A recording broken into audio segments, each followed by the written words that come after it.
The store bustles with the comforting noise of an ordinary day. The rhythmic beeping of cash registers blends with the soft murmur of voices, footsteps echoing lightly against the polished tile floors. Fluorescent lights hum faintly overhead, casting a sterile glow over neat rows of snacks, canned goods, and household items. People move through the aisles with the casual ease that comes from routine. Mothers with carts filled with groceries, elderly couples comparing prices, teenagers flipping through magazines near the checkout. Amid this tapestry of mundane activity stands a 6-year-old black girl, her small hand clasped in her mother's as they wait patiently in line. Her big, curious eyes roam the store, absorbing the world with the innocent fascination that only a child possesses. Her mother's warm presence is a steady anchor beside her, grounding her in a world that, up until this moment, feels safe and familiar. But then, like a crack splitting through glass, the store's atmosphere shifts. The store owner approaches, his face set in a stern, impatient frown. His gaze, cold and dismissive, locks onto the girl's mother. His voice slices through the ambient hum, sharp and dripping with condescension. "Are you planning to buy something, or just standing around?" he snaps, his words laced with a subtle venom that's hard to miss. His tone isn't just impatient. It's accusatory, as if their very presence is an inconvenience. The mother stiffens slightly but responds with calm dignity, her voice steady. "We're waiting our turn, just like everyone else." But the owner doesn't back down. His words grow sharper, veiled insults wrapped in the flimsy excuse of store policy. He questions her intentions, implying suspicion where none is warranted. The casual racism seeps into the space, invisible yet palpable, like a foul odor only some can smell. The little girl's eyes widen. Confusion clouds her face as she looks from the store owner to her mother, trying to understand why the warmth in the room has suddenly turned cold. She feels the shift, the way the energy crackles with something unspoken. Her small heart races, not from fear, but from something else, something heavier. She's too young to know the term racial profiling, too innocent to fully grasp the weight of prejudice. But she knows what unfairness feels like. And this feels wrong. A beat of silence passes. The mother tries to de-escalate, her voice calm but firm. "There's no need for that tone. We're customers like everyone else." But the owner sneers, a smug look flickering across his face, as if her composed response is a challenge he's eager to meet. The tension thickens, pressing down on everyone within earshot. Some customers glance over, their expressions a mix of discomfort and indifference, the kind that often accompanies witnessing something unjust, yet not wanting to get involved. And then it happens. The little girl, standing barely waist-high to the adults around her, steps forward. Her small fingers release her mother's hand, and she plants herself firmly between them and the store owner. She tilts her head slightly, her brow furrowed, not in anger, but in determination. Her voice, when it comes, is clear and unwavering, cutting through the room's thick, oppressive silence. "Why are you being mean to us? Is it because we're black?" Her words hang in the air, sharp and undeniable. A lightning bolt of truth in the middle of that ordinary store. The bustling noise dies instantly. Conversations halt mid-sentence. A bag of chips slips from a customer's hand, hitting the floor with a soft crinkle that sounds deafening in the newfound silence. Heads turn, eyes widen, gasps ripple through the crowd like a wave crashing against the shore. The store owner freezes. His mouth, half open with another retort, snaps shut. His face flushes, not with righteous indignation, but with something far more fragile: exposure. For a man who wields authority behind the safe veil of subtle prejudice, being called out, especially by a child, is a blow he never saw coming. The mother reaches for her daughter's hand, her face a mix of pride and protective instinct. But the girl doesn't waver. Her small chest rises and falls with steady breaths. She's not shouting, she's not crying, she's simply standing there, her words louder than any raised voice could ever be, because they're unfiltered, pure and true. People around them shift uncomfortably. Some exchange glances, their expressions betraying guilt, others sympathy. A few, emboldened by the girl's courage, frown openly at the store owner, their silent judgment heavier than any spoken words. For a moment, it's as if the world has paused to listen, not to the blaring noise of conflict, but to the soft, undeniable power of truth spoken without fear. This isn't just a child's question. It's a mirror held up to the face of ignorance, reflecting everything it hopes to hide. And the reflection is impossible to ignore. The screen fades from the tense silence of the store to the warmth of a modest, sun-drenched living room. The colors are rich and full of life, soft yellows, earthy browns, and warm reds blending together, wrapping the scene in a cocoon of comfort. Laughter echoes faintly in the background, the kind of laughter that only comes from a place of love and safety. Here, in the heart of a small home, lives the 6-year-old black girl, whose voice will soon shake the foundations of complacency. She's sitting cross-legged on the floor, surrounded by scattered crayons and sheets of paper filled with bright, bold drawings. Her little fingers grip a crayon tightly as she concentrates, her tongue peeking out slightly in that unconscious way children do when they're lost in their own world. The door creaks open, and her mother steps in, setting down a bag of groceries with a tired smile. "What you drawing, baby?" her mother asks, kneeling beside her. The girl beams, holding up her masterpiece, a picture of her family, all smiles, standing under a giant rainbow. Her mother ruffles her hair gently, her eyes filled with pride. It's a simple moment, but one that speaks volumes. This is a home built on love, resilience, and the quiet strength passed down through generations.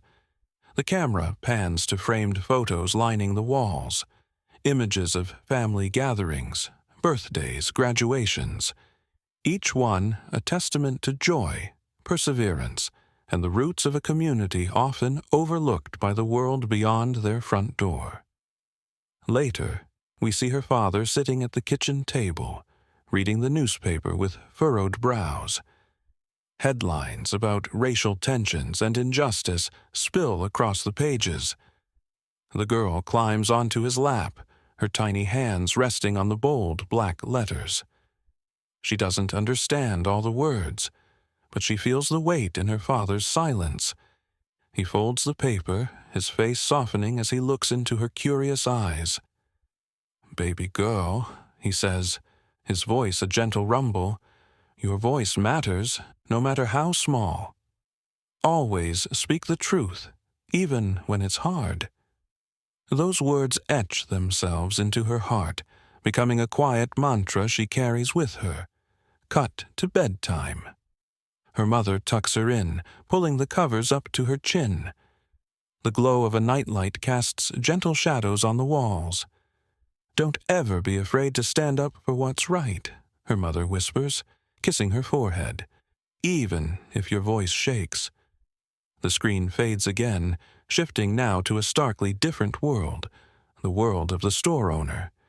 His life is quieter, colder. The camera moves through a large, sterile home with meticulously arranged furniture, but no warmth. Photographs are absent from the walls, replaced by generic art and awards that speak of success but not connection. The man sits alone at a polished dining table, scrolling through his phone, his face lit by the harsh glow of the screen. News clips play softly in the background, stories of protests and calls for justice, but he doesn't really listen. He's grown numb to it, insulated by privilege and denial. At the store, he walks through the aisles like a king surveying his kingdom. His eyes narrow whenever certain customers walk in, those who don't fit into his narrow idea of who belongs. His prejudice isn't always loud. Sometimes it's a look, a tone, an assumption. It's the way he watches some people more closely, the way he speaks differently depending on the color of someone's skin. No one ever calls him out. The community around him has learned to ignore the subtle undercurrents of racism, dismissing them as just the way things are. Customers exchange uneasy glances but say nothing. Employees whisper about his temper behind his back, but no one confronts him. His authority goes unchecked, his bias hidden behind a veneer of respectability. But that's about to change. The scene shifts to the town itself, a place where history lingers in the cracks of old buildings and beneath freshly painted murals that try to cover up stories people would rather forget. A town where casual racism doesn't wear hoods or shout slurs. Instead, it wears polite smiles, cloaked in concerned citizen language and just doing my job excuses. This is the backdrop for our story, a town where injustice hides in plain sight, waiting for someone brave enough to name it, and that someone isn't a politician. It isn't an activist with a megaphone or a lawyer with a briefcase. It's a 6-year-old girl, armed with nothing but the truth her parents taught her and the courage that comes from knowing she is loved. She's about to do what no one else in that town has dared to do. She's about to pull back the curtain on the casual, comfortable racism that has gone unchallenged for too long. Because sometimes it takes the clarity of a child's eyes to see what adults have learned to ignore. And sometimes it takes a small voice to echo the loudest. The scene returns to the present, the busy hum of the store now cloaked in an undercurrent of tension. Fluorescent lights flicker softly above aisles, lined with neatly stacked goods, the kind of place that should feel mundane, even safe. The rhythmic beep of items being scanned at the checkout counters blends with casual chatter. But something shifts, a subtle change in energy that's hard to ignore. At the center of this shift stands the girl and her mother, browsing quietly in one of the middle aisles. They're like any other family, exchanging soft words about what to buy, the mother's hand gently resting on her daughter's shoulder as they move along. But their peaceful routine is abruptly interrupted when the store owner approaches. His steps quick, his face tight with suspicion.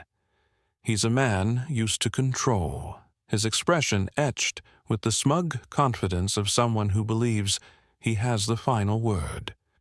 His eyes narrow as they settle on the mother, darting briefly to the small bag in her hand. The accusation isn't spoken outright, not yet, but it lingers heavily in the air, woven into the sharp edge of his voice. "Mom," he says, his tone laced with condescension, "I couldn't help but notice you've been lingering in this aisle for quite some time. Are you sure you've paid for everything in your bag?" The question hangs there, wrapped in politeness but dripping with insinuation.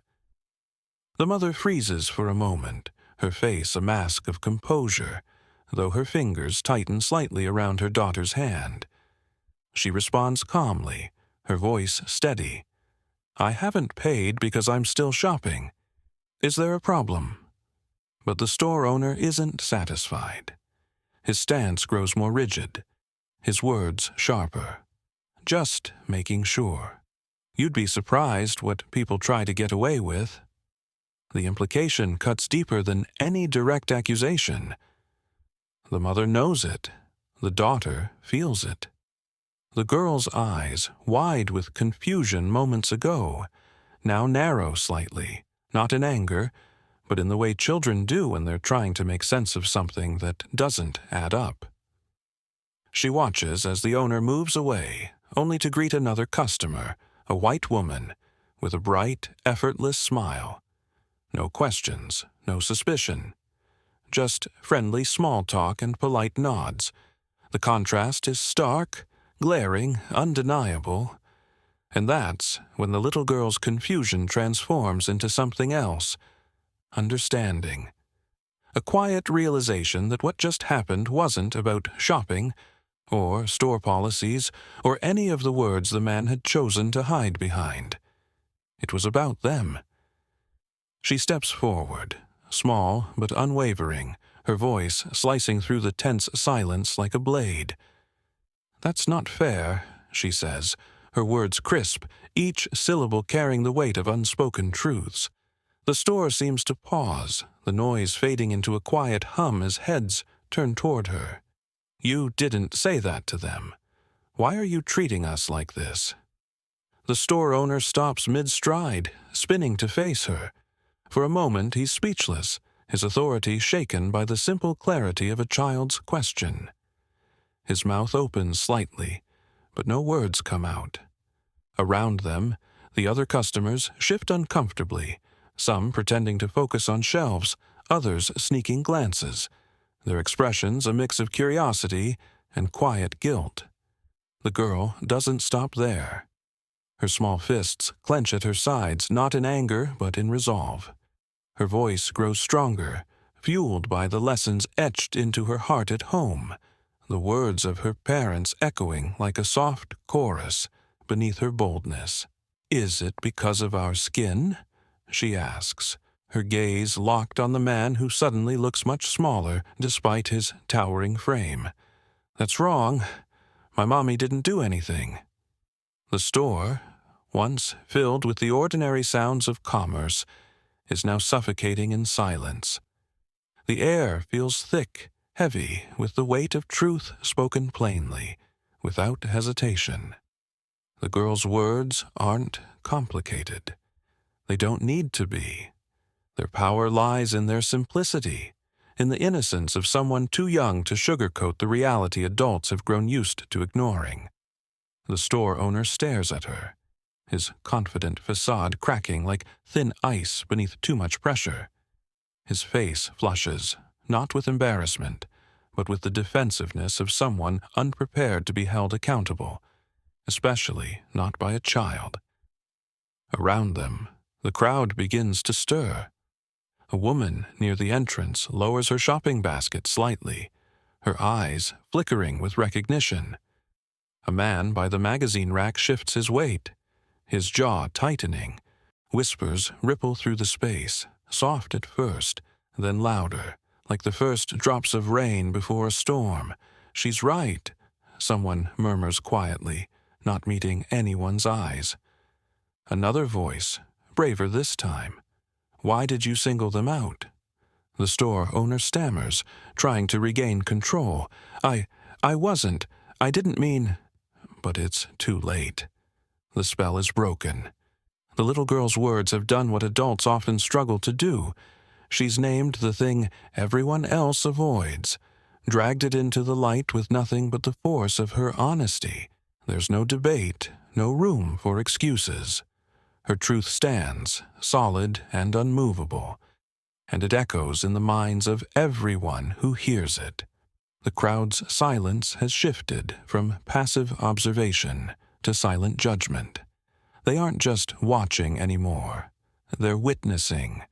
And once you witness, you can't pretend you didn't see. The girl steps back beside her mother, her hand slipping into hers, but her eyes never leaving the man's face. She's not afraid. She's not angry. She's just done being silent. The air in the store hangs heavy, dense, with a silence that feels louder than any noise could. The little girl's words, so simple and pure, ripple through the space like an invisible wave, touching every corner of the store, every heart, every conscience. The fluorescent lights seem harsher now, casting stark shadows that match the unmasking of an ugliness long hidden beneath the surface of casual smiles and polite transactions. The store owner, once so confident, stands frozen. His face is a canvas of emotions, shock, denial, and something deeper, something he's not used to confronting: guilt. His mouth opens as if to speak, but nothing comes out. The weight of the girl's words has knocked the breath from his chest, leaving him scrambling for control in a moment that has slipped entirely from his grasp. Finally, he stammers, his voice brittle and defensive. "I didn't mean anything by it. I was just doing my job." But even he doesn't believe the words as they tumble from his lips. They sound hollow, lifeless, empty of the authority he's always relied on. The excuses he's used 100 times before, the justifications that once held sway, now dissolve in the face of a truth too powerful to ignore. The crowd watches, their previous indifference now replaced with something else, an awakening. Eyes that had once glanced past injustice now linger, searching, seeing clearly for the first time. Some customers shift uncomfortably, their silence no longer a shield, but a confession. Others exchange looks, their faces reflecting the same thought. She's right. A woman near the register speaks up, her voice steady, cutting through the awkward quiet. She's just a child, but she sees what we've all been pretending not to. Her words hang in the air, a second wave of truth following the girl's. Another voice joins in, a man leaning against a display of canned goods. "Yeah. You didn't question anyone else, just them." The store owner's face reddens. "That's not what this is about," he insists, his tone sharp, desperate to reclaim the authority slipping through his fingers like sand. "You're all overreacting." But no one's buying it.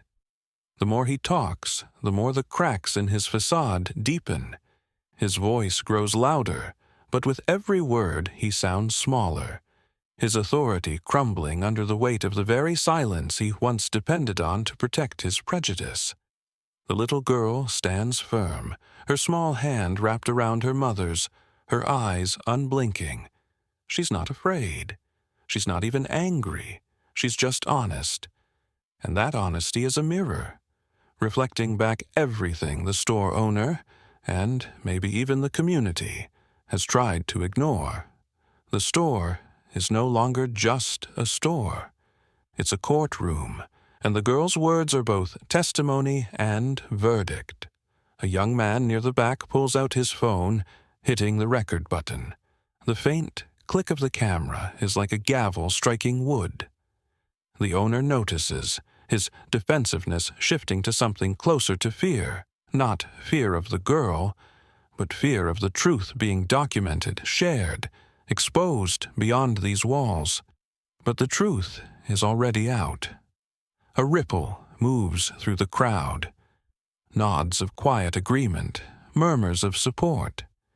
Strangers who were just minutes ago immersed in their shopping now stand united, drawn together by the undeniable clarity of a child's courage.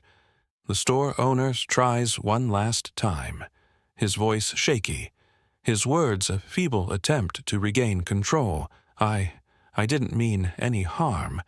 Let's not make this into something it's not." But that's exactly the point. The little girl has already made it into what it is. Undeniable. Her courage hasn't just exposed the store owner's prejudice, it's unmasked the complicity of every person who ever watched and said nothing, who ever heard and shrugged it off, who ever thought that silence was the same as neutrality. Because silence isn't neutral.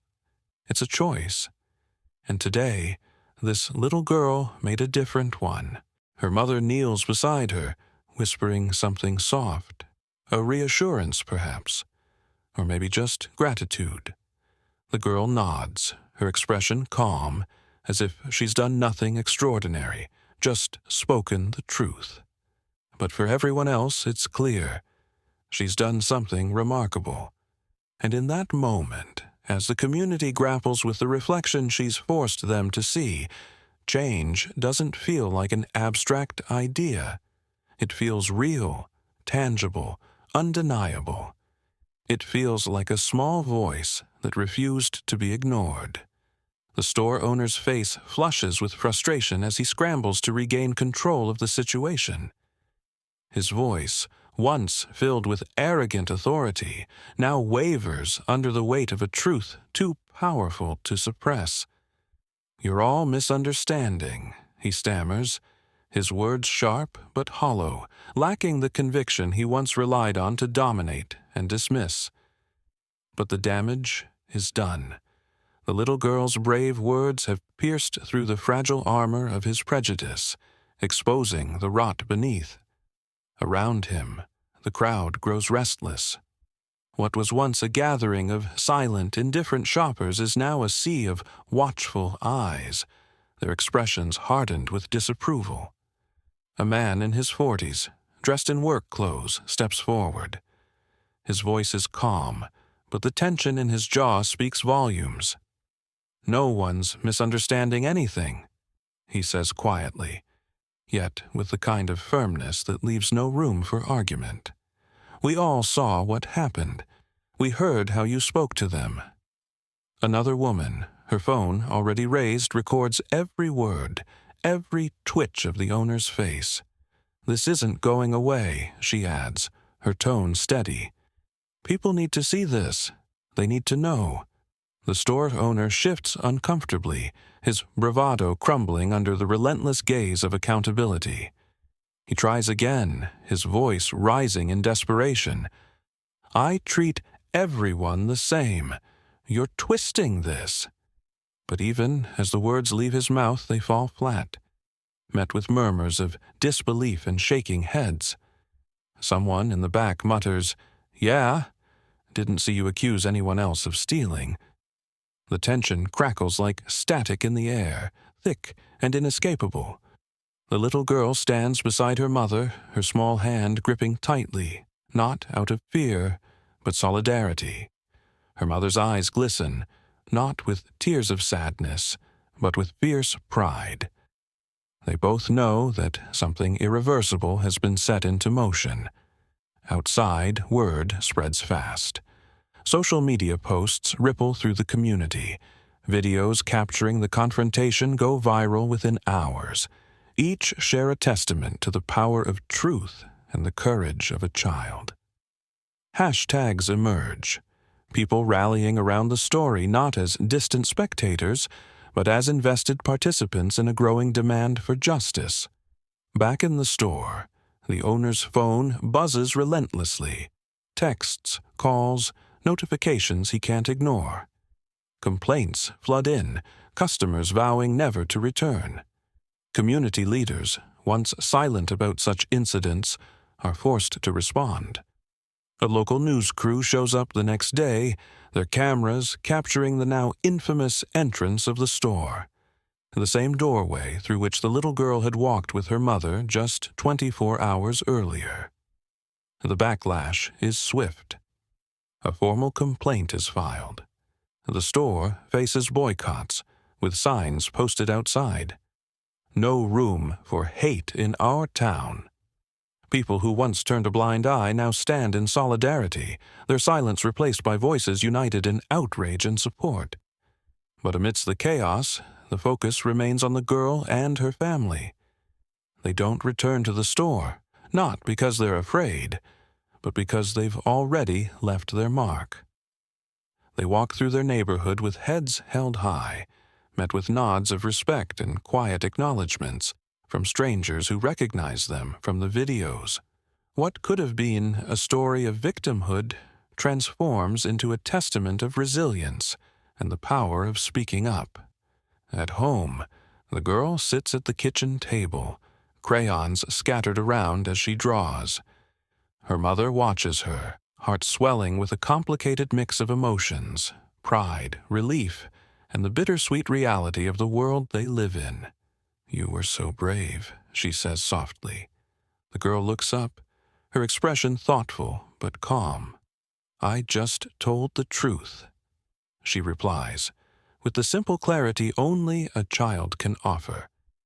And that's what lingers, not just the confrontation, not just the outrage, but the undeniable reminder that sometimes the truth doesn't need to be shouted to be heard. Sometimes it just needs to be spoken. The store owner's future remains uncertain, business dwindling, reputation tarnished. But that's no longer the center of the story. The real victory isn't in his downfall. It's in the ripple effect of courage that spread from one small voice refusing to be silenced. In a world where injustice often hides in plain sight, sometimes it takes the innocence of a child to pull back the curtain, to remind us all of what we've been too afraid or too indifferent to see. As the family sits together that evening, the little girl nestled between her parents, there's a quiet peace in their home. Not because the world has suddenly changed, but because they know they've changed something within it, even if just a little. And sometimes that's all it takes. The late afternoon sun casts long golden shadows as the little girl walks hand in hand with her parent, their footsteps soft against the cracked pavement of their neighborhood. The once bustling streets now hum with a quieter energy, the echoes of the day's confrontation still lingering like an unspoken melody. The girl's small hand grips her parents tightly, not out of fear, but with the quiet confidence of someone who has faced something larger than herself and stood unshaken. Her face reflects a calm sense of pride, not boastful, not even fully aware of the waves her words have sent rippling through the hearts of strangers. To her it was simple. She saw something wrong, and she spoke the truth. But for the world beyond her small frame, it was monumental. Her courage broke through walls, fortified by years of silence, apathy, and overlooked injustice.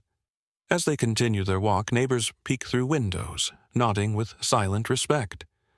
A shopkeeper steps out, offering a warm smile, a small gesture that says, "I saw, I heard, I'm proud." Others exchange knowing glances, their own hearts stirred, perhaps questioning why it took a child to say what many had thought but never dared to voice. The camera slowly pulls back, the image of the girl and her parent growing smaller with each step, framed by the vast expanse of a world that's just a little different now, because she dared to speak. Overlaying this quiet scene, the voiceover begins, steady and reflective. Sometimes the smallest voices carry the greatest truths. The words hang in the air, resonating beyond the screen, inviting reflection. The footage shifts briefly. A montage of images flickers, people sharing the video of her courage, classrooms where teachers discuss the importance of standing up for what's right, families around dinner tables having conversations they might have once avoided.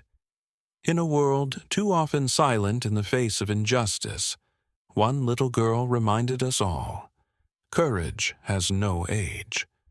The final shot lingers on her hand, still wrapped securely in her parents, symbolizing the strength we find in each other. The screen slowly fades to black, leaving only the heartbeat of her truth echoing in the minds of those watching. As if this story moved you, if her courage inspired you, let her voice live on. Subscribe to our channel for more stories that remind us of the power of truth, the weight of a single voice, and the change we can create when we refuse to be silent.